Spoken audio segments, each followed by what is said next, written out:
have two slides. Sorry. I have two slides talking about a bit the context about positive solutions of polynomials equations, what is known there. Of course, we know from reaction networks that we have systems with parameters, the rate constants, and I will also argue a bit why real exponents are interesting and what implications does this have. And then the main part of the talk will be that in such a system of generalized polynomial equations, there is one part that comes from the coefficients. That's a convex object, a polytope. And all that we need to know, or the solutions of such a system are determined by linear algebra properties or by a certain subspace coming from the exponents.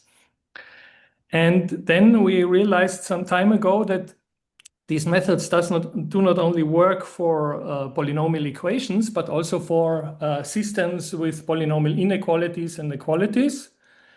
And the main part of the talk is how one can rewrite such an arbitrary system of parametrized inequalities into a system of binomial equations on a certain polytope where one can clearly also see the dependence on the parameters. And in the end, I have several examples where we can see and illustrate the approach.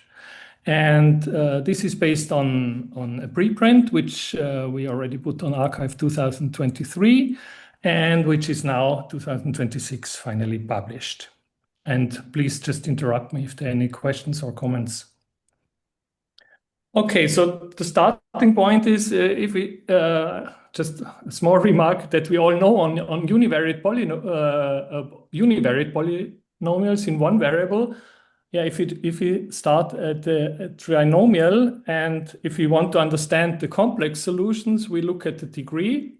So we know there are 42 for these particular equations, but if we are interested only in the positive solution, we know the Descartes rule of sign. So we have three terms or three monomials and one sign change. So we know there is exactly one positive solution. So in contrast to complex solutions are determined by the degree, the number of positive solution is determined by sparsity and the signs. And that's the Descartes rule of sign. So for an arbitrary, for a univariate polynomial, we just have to order the exponents, and then we have to count the number of sign changes in the non-zero coefficients. And this gives us an upper bound on the number of positive solutions. And Descartes formulated this for integer exponents, and then Laguerre also said, yeah, this does not only work for integer exponents, but it also works for real exponents. So it's actually not a polynomial anymore. It's rather a sum of exponential terms. The same bound applies. Now, of course, that's a univariate equation. If you want to understand multivariate equations, we have already seen that it's about the number of monomials that appear. Well, that's important. So the simplest possible case that we can look at are two trinomials in two variables now. So we expect finitely many solutions. And Kowalski really proved in the 80s that a system of n generalized polynomial equations in n unknowns involving r distinct monomials can have only, or there is an upper bound for the number of non-degenerate positive solutions only in terms of the number of polynomials r that appear in these equations. So here we have n equation in n unknowns. But of course, as you can see, the bound is double exponential. So if we apply this bound to the simple case of the two trinomials, where we say r is 5, the number of monomial is 5, and n is 2, I mean, you see now that there are 6 monomial terms, but if you only look at positive solutions, we can always multiply each equation by another monomial. And so we can make in every equation one monomial equal to 1. It's an equivalent system. And so we have only 5 monomials. And here the upper bound, the Kovansky's upper bound for this system is 5,184. One can expect that this is too high. Bihan and Sotile then improved this upper bound by applying the so-called Gale transformations, and there it gives their bound is 20, and in this special case 15. But what is known is there is only in 2003 it was proved that there is the sharp upper bound for 2 equations, 2 trinomials in 2 unknowns is 5, and this was proved by Rojas and Wang. And in fact, the example that you see here, okay, here's is actually an example that has these 5 positive solutions. The first example was found by Haas, and this is an improved, you can't read it now, this is an improved example found by Alicia Dickenstein, Rojas and Usek in 2007. Okay. Excuse me, Georg, so the degree has no role here. No, that's important. That's it's only the number of monomials. The degree plays no role, and that's also clear because we can just multiply an equation by any monomial and have an arbitrary high degree, yes. And we have the same number of solutions. So that's really important. And why do we want to have real exponents? Yeah, of course, we know mass action kinetics, where the reaction rate is determined by the stoichiometric coefficients, and that's why we usually have integer exponents coming from the stoichiometric coefficients for the rate constants, for the reaction rate. But mass action kinetics holds only in elementary reaction and in homogeneous and dilute solutions, so it's an idealized assumption. And what happens if mass action kinetics holds only approximately? So if the exponents are slightly perturbed from the integer coefficients, then we come to generalized mass action. And here we allow arbitrary real exponents for the monomials. Then we have to restrict to strictly positive concentrations. Otherwise, we have a problem if we have negative exponents. And then we have, then for each reaction, we have the stoichiometry, and we have to specify, so to say, the reaction rate. So we have 2 kinds of information for each reaction. And that's the contribution to the reaction network. So the red thing comes from the stoichiometry, and the reaction rate comes that we specify. Then we have the corresponding stoichiometric matrix, and we also have a matrix of kinetic orders, where we, so to say, collect the exponents determining the reaction rate, and then we end up in a dynamical system for the concentrations that we write in this way, or is often written in this way, in this Bauer law form, where we have the stoichiometric matrix, K the reaction rate, and we multiply them component-wise with the rate constants, with the reaction rates, with the monomials from the reaction rates. And then we are interested in the positive steady states of the system. So we end up in a system of polynomial or of equations where we are interested in the positive solutions X. And we have also the positive parameters coming from the rate constants. And now often in many works, and it's completely natural, one assumes mass action kinetics. And in this context, if we do this, the exponents are always non-negative integers. So we have really a polynomial system with positive parameters. And we are interested, but we are not interested in all complex solutions, but in the positive solutions. And if we formulate it this way, we can apply the language of algebraic geometry. It's a variety. We can use algebraic tools like Gröbner basis. In fact, it is not an algebraic variety because we have some inequalities, but special ones. We are only interested in positivity. So what it actually is, it's a semi-algebraic set, and we can also apply methods like quantifier elimination.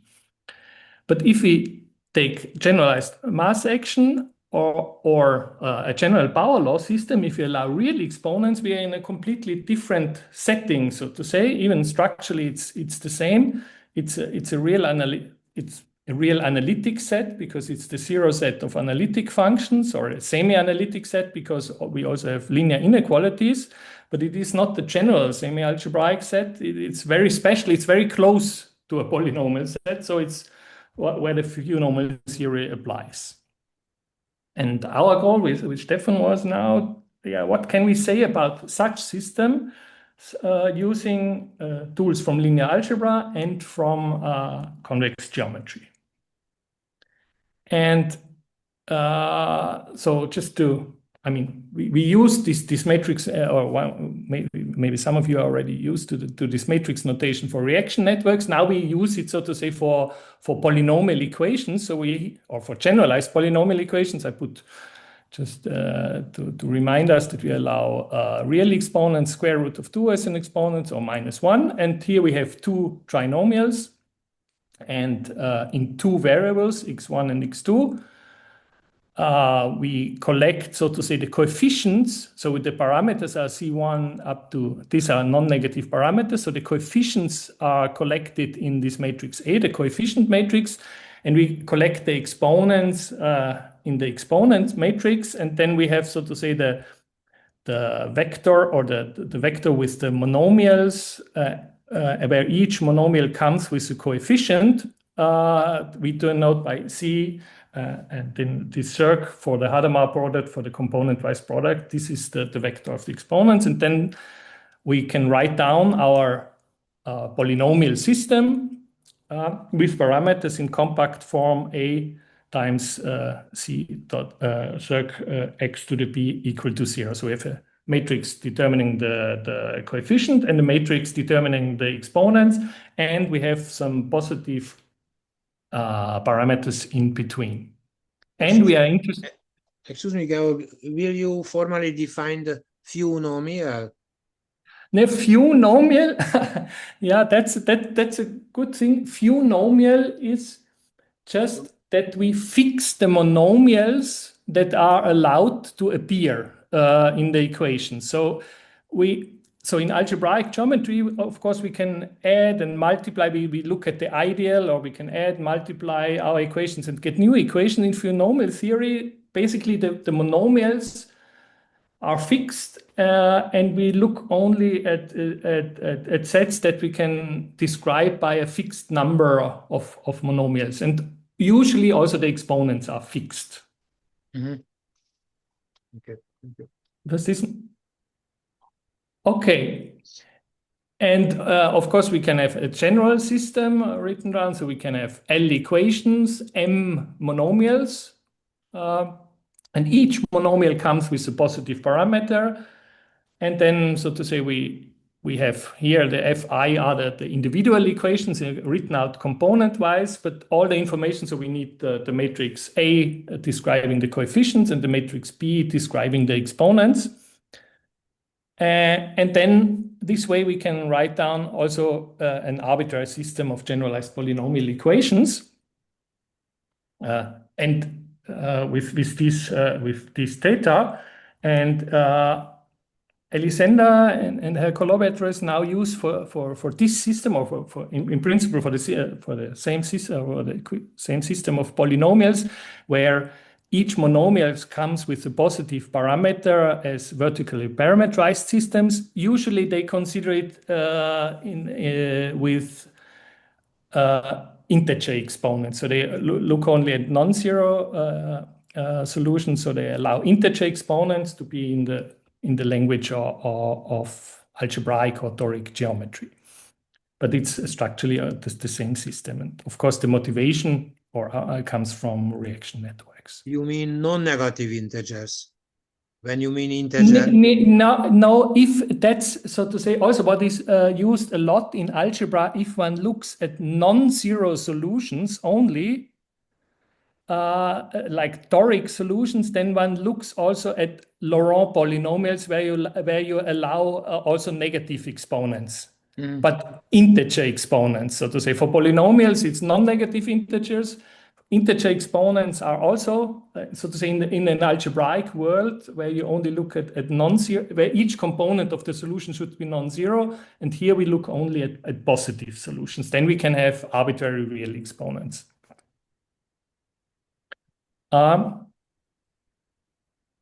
Okay, and now comes, so to say, the very the group one important step, how the geometry comes into play. So here we write down the equation, the system of equations as a times a vector of monomials with positive parameters equal to 0. But we can also write it like this, that the vector of polynomials with coefficient lies in the kernel of A.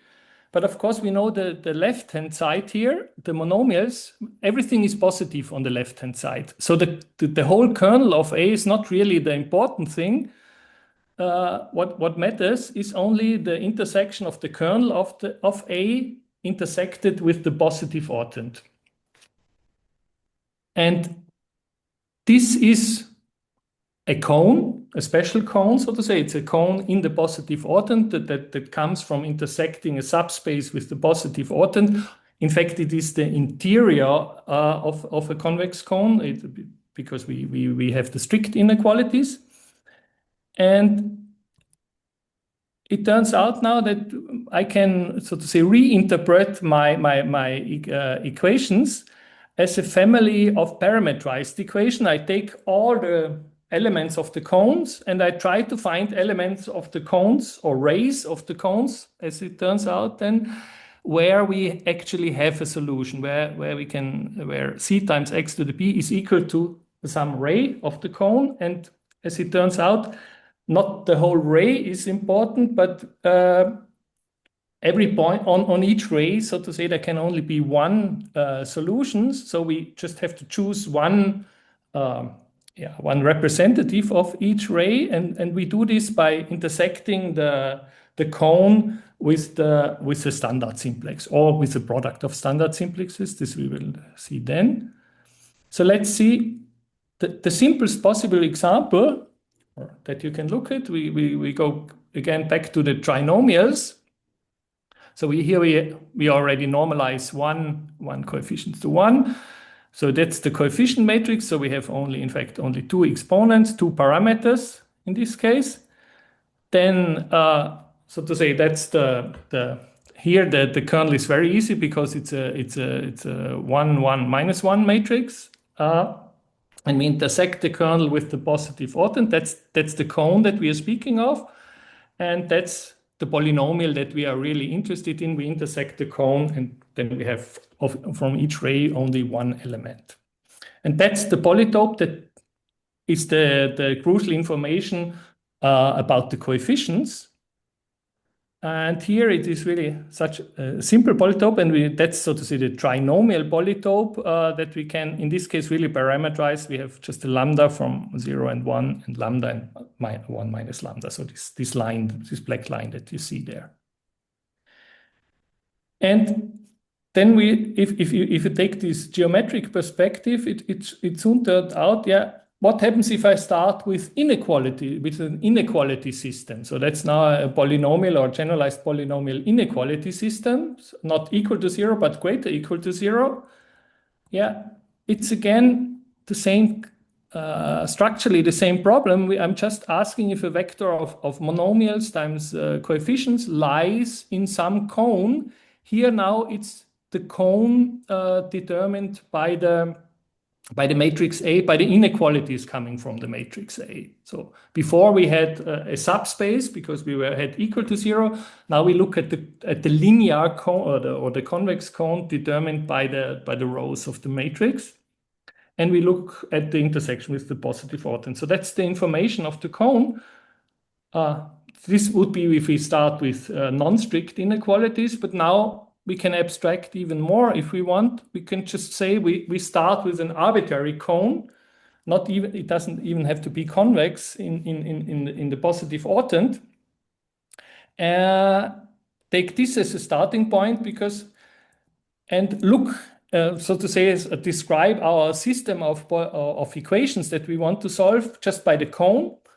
That's, so to say, the coefficient information, and by the exponent matrix. And we are interested in finding all x such that c circ x to the b lies in this cone. And if we do this, yeah, we can also have, so to say, we can also have this ice cream cone defined by infinitely many inequalities. We can mix strict and non-strict inequalities, and all this is structurally described just by a cone. And yeah, all this system, and yeah, this is where our approach, the setting to which our approach applies to.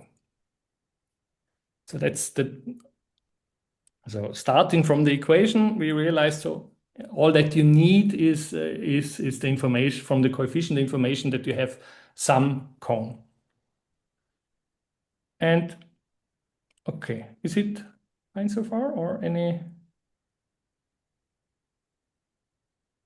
Okay, and now, so this now we stayed in the coefficients world, and now we want to know which information from the exponents, from the monomials, do we really need?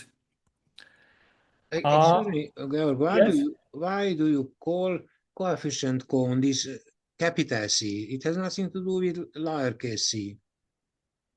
No, yeah, okay. This is good. This yeah, C we had, okay, good. It has a different color and has nothing to do with it. That's true. C we just used for cone, and B then for the polytope, but and the little c just for the coefficients, for the non-negative, but that's could be confusing. So these two things have nothing to do.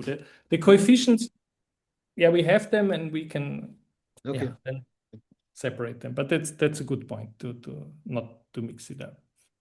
Okay, and here now we go.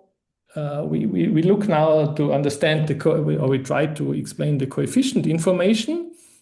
So we now look at two trinomials in three variables. I mean, we don't see the variables here at the moment. X is x1, x2, x3. The exponents are also 3. So we have these two trinomials with 6 parameters.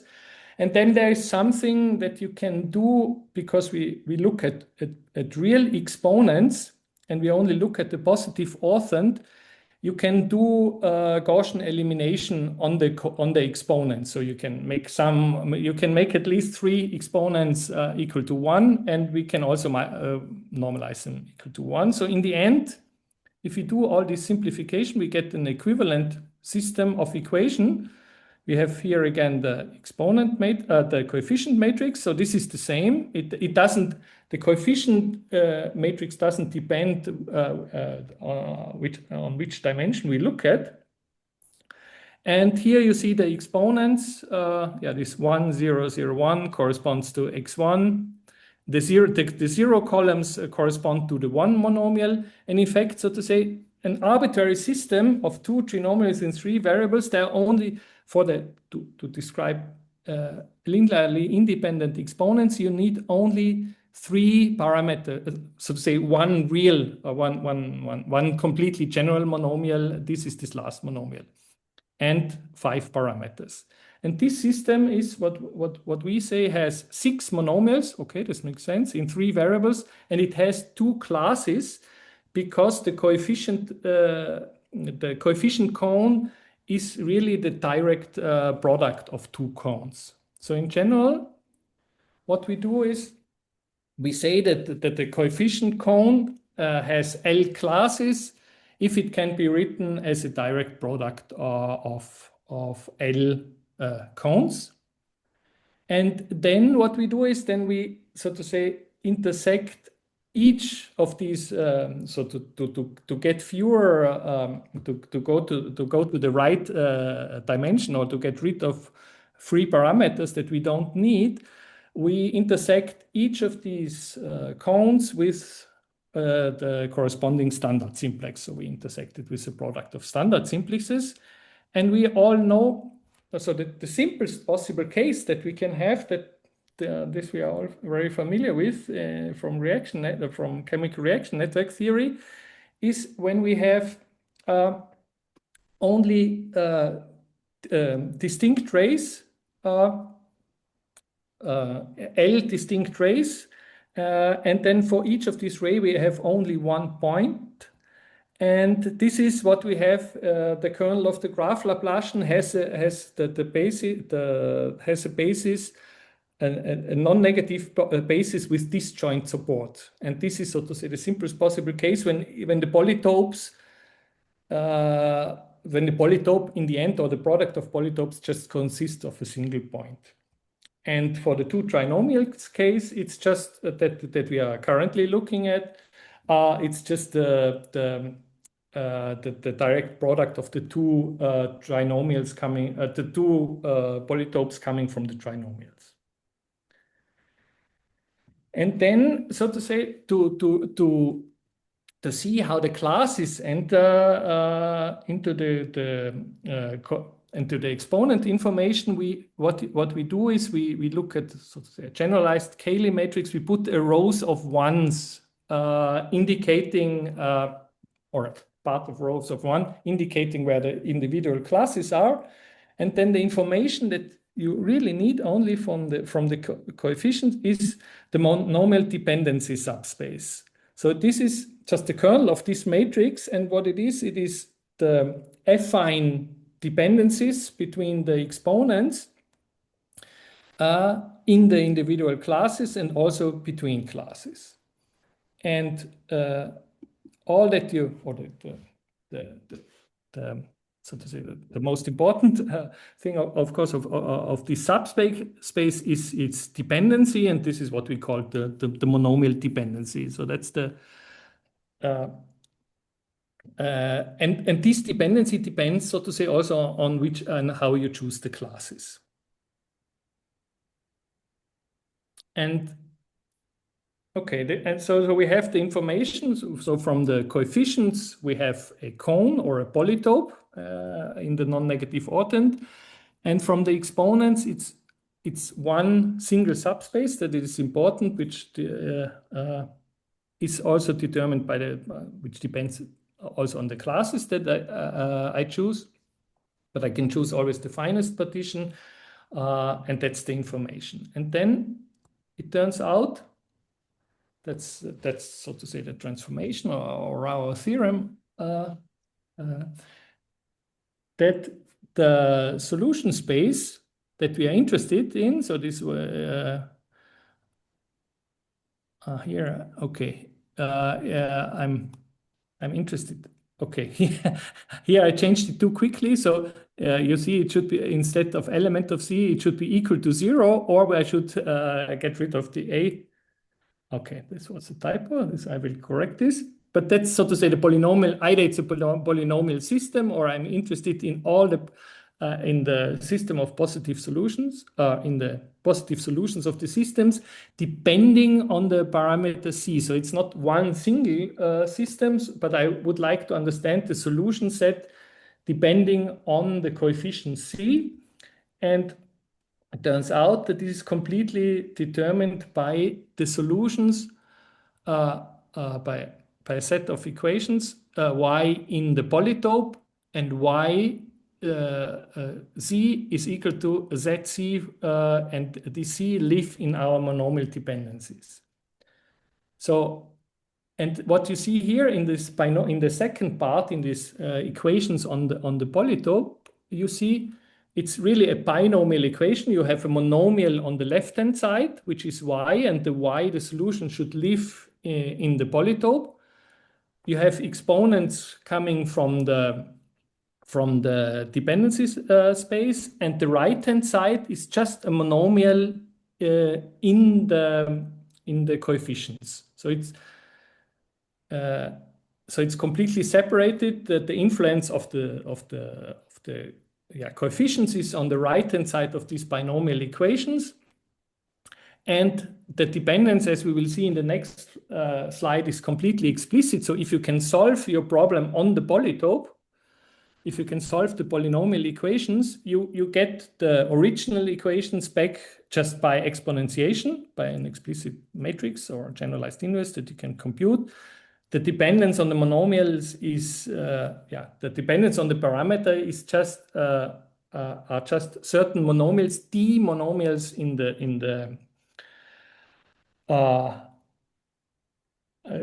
the coefficient, in the parameters. And so to say, the simplest possible case is, we have a classification of the problem difficulty depending on these monomial dependencies. So if we have dependency 0, we have no equations on the polytope. So all the solutions are completely determined by a polytope. And if we have dependency 1, then we have just one single binomial equation on the polytope. Then we are essentially in a univariate case. And here is, so to say, the statement in full. So below this YC is, so to say, a solution set of binomial equations on a polytope. And C set, here now it's written correctly, the solution set, we are interested in the solution of our polynomial inequality system. And it can be written as, if I know the solutions on the polytope, I just need to take exponents with a certain matrix and multiply by the coefficients, and then I have an explicit parametrization of all the solutions. But there's also a part that we also know often, that we are familiar with from reaction network theory, or where it appears analogously. This is if we have, so to say, a stoichiometric subspace. So here, just to complete this here, so we have an exponentiation matrix. This can be explicitly computed as a generalized inverse.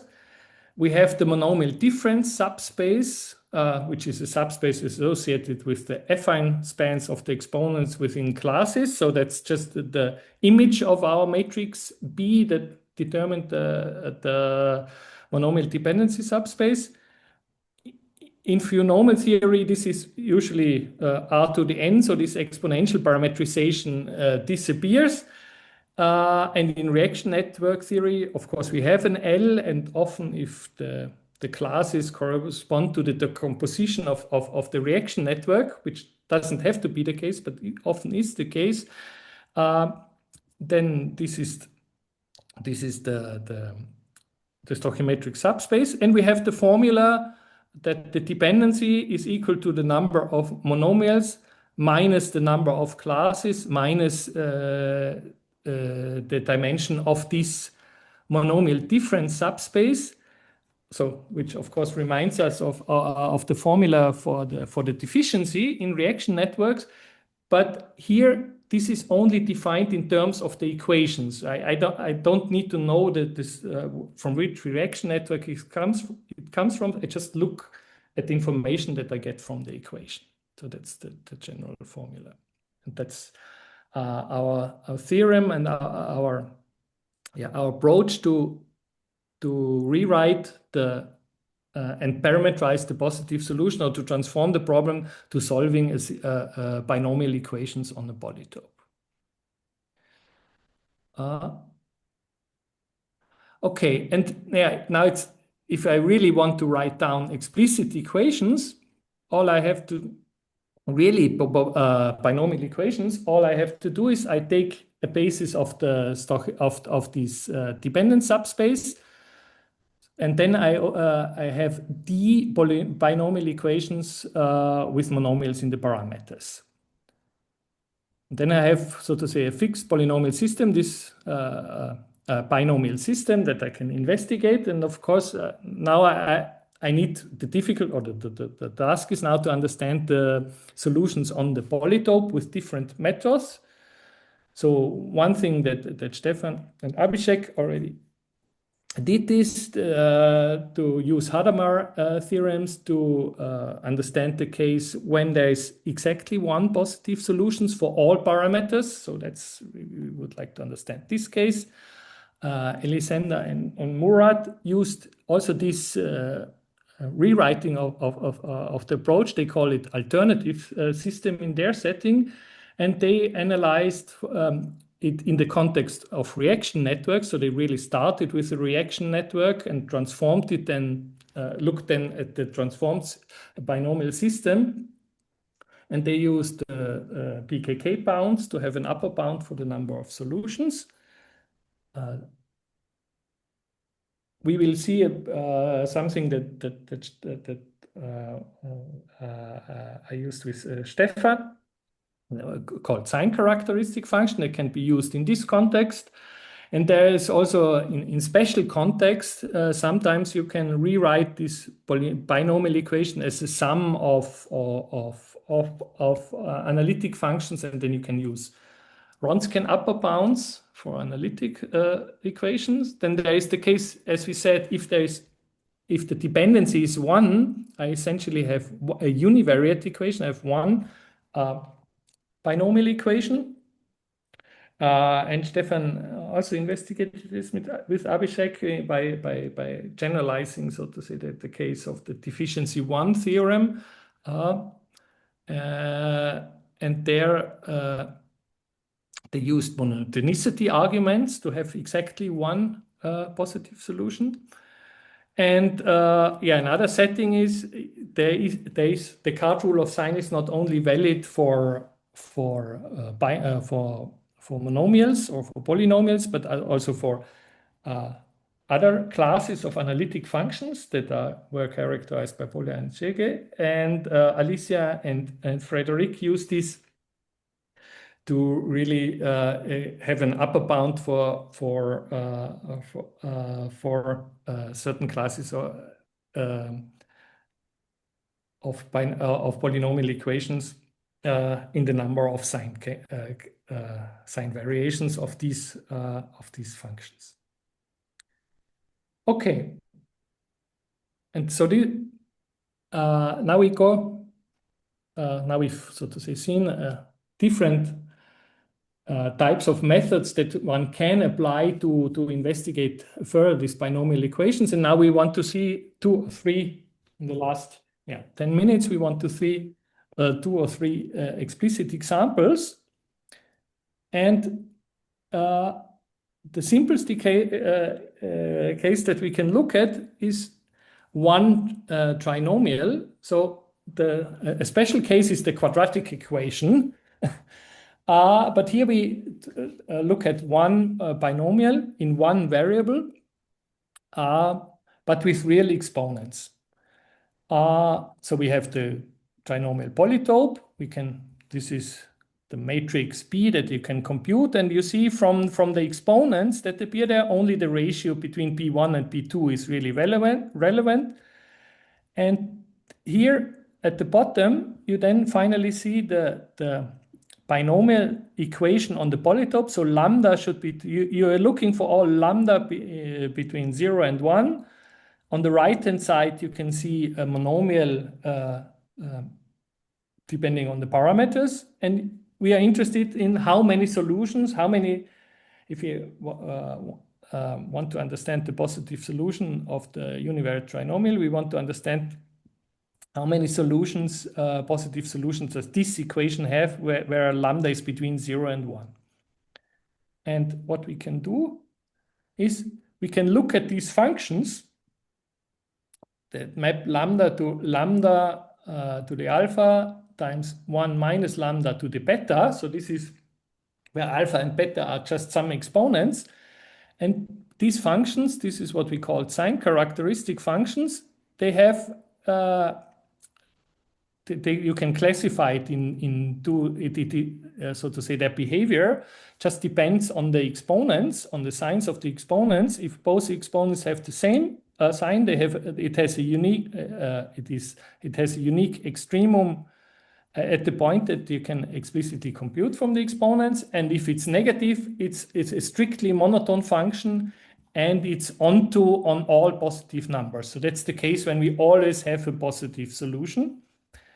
And the left-hand side corresponds to the case when you either have 0, 1, or 2 solutions.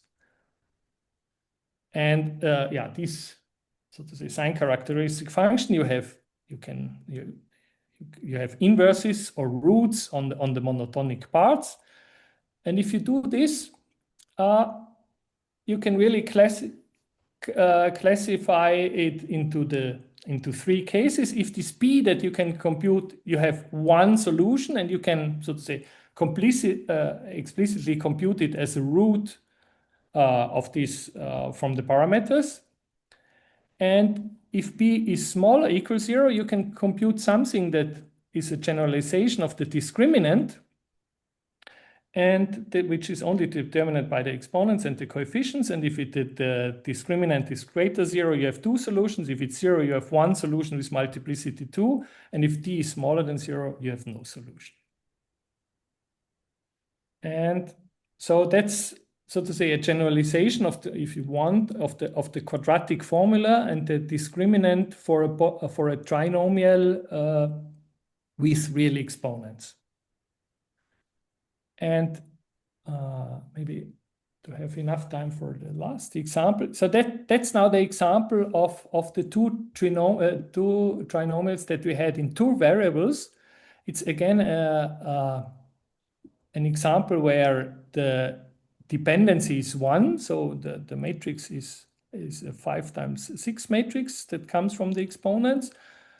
And I have 1, so I have dependency 1. So I have again one single equation. The whole system that we saw of 2 trinomials in 3 variables, all you need, all the information is contained in this single binomial equation. We have 2 parameters, lambda 1 and lambda 2, coming from the 2 polytopes, certain exponents or certain data that come from the exponents. And here on the right-hand side, you can see a monomial that just a product and some exponents of the exponents.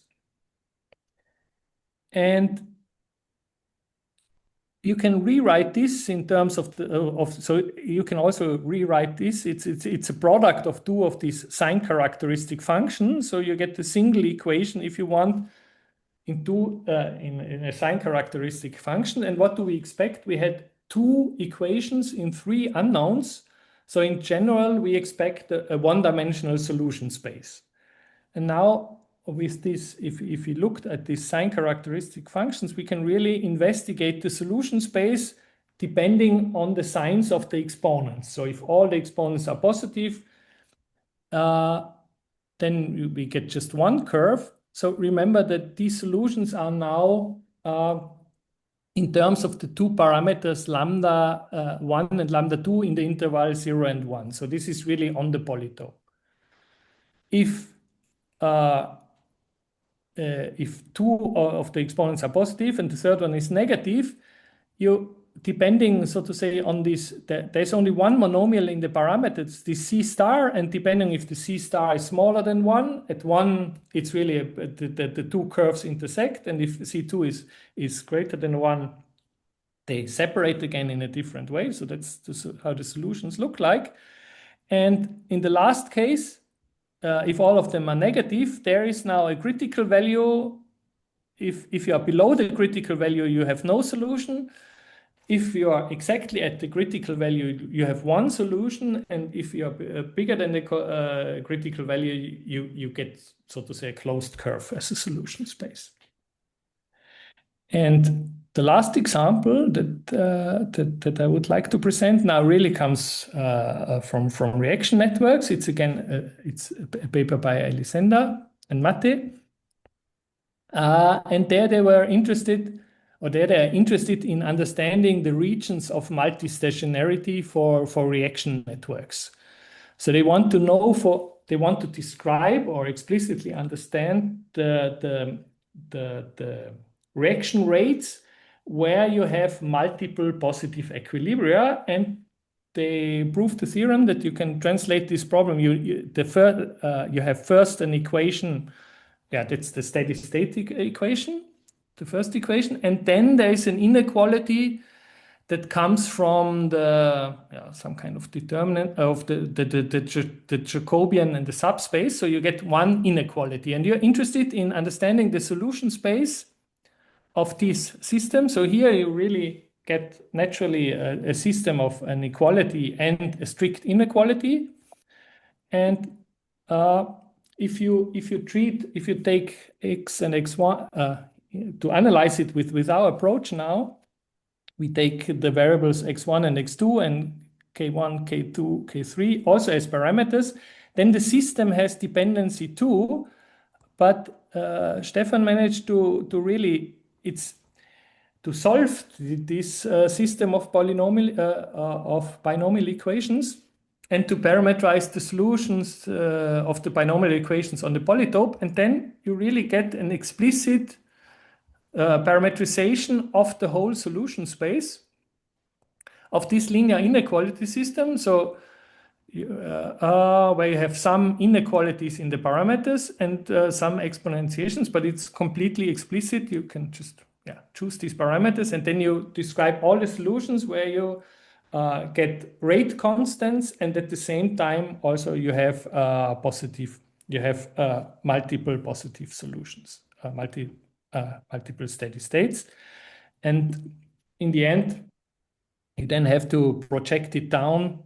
When you're you want to analyze it, you project down this solution space to, if you want to have the regions of multi-stationarity in each stoichiometric compatibility class, you project it down to the compatibility class, and you can plot the corresponding coefficients where you have multiple positive solutions.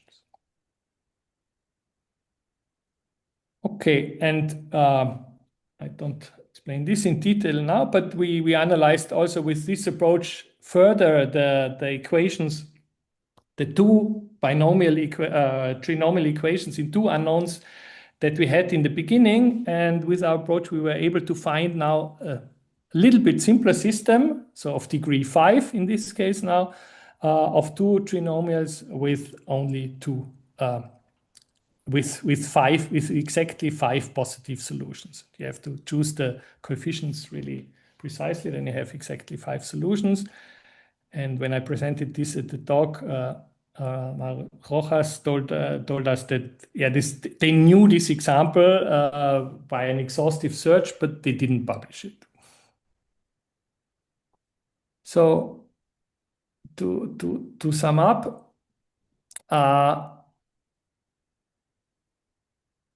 what we do in our approach, we start from an arbitrary system of polynomial inequalities, where with positive parameters, where the parameter appear linearly as in reaction rate, so that's the parameter C, and we see that we can rewrite this system, or all the information that I need about this system is this geometric object, that's the cone, determined by the coefficients, by the exponents. Here is again a typo, the A should be not there. And we rewrite it as the polynomial equations on a polytope. So if you do the polytope, so to say, if you parameterize the polytope, you solve, so to say, the linear part coming from the coefficient, and then you have really only a non-linear part. One thing is on the polynomials and some monomials on the exponents. And of course, there are now many questions that you can ask now if you have this transformed system. As I mentioned, Stefan and Abhishek already investigate unique existence with Hadamard's approach that we started with Hadamard's theorem that we started in a collaboration with Josef Hofbauer in a different for the setting of complex balanced equilibria. One can investigate uniqueness. We would like to understand more, of course, of these sign characteristic functions to understand them better. We have seen discriminants, so to say, monomial or function that tell you that there is solution or there is no solutions. Of course, the big goal would be to have new upper bounds for the number of positive classes for certain cases and certain classes. And of course, we are also interested in this transformation. All this can be implemented so that you don't have to do it always by hand and to derive software and algorithms for it. And I already mentioned, so to say, it's of course you can try to understand generalizing other results from chemical reaction networks to generalized mass action with this approach. And another topic that is interesting is in the reaction network sitting to parameterize all positive steady states for all positive parameters, so that you can get statements about all positive parameters. Okay, thanks. This is the end of my talk, and I'm happy to take more questions. Thank you.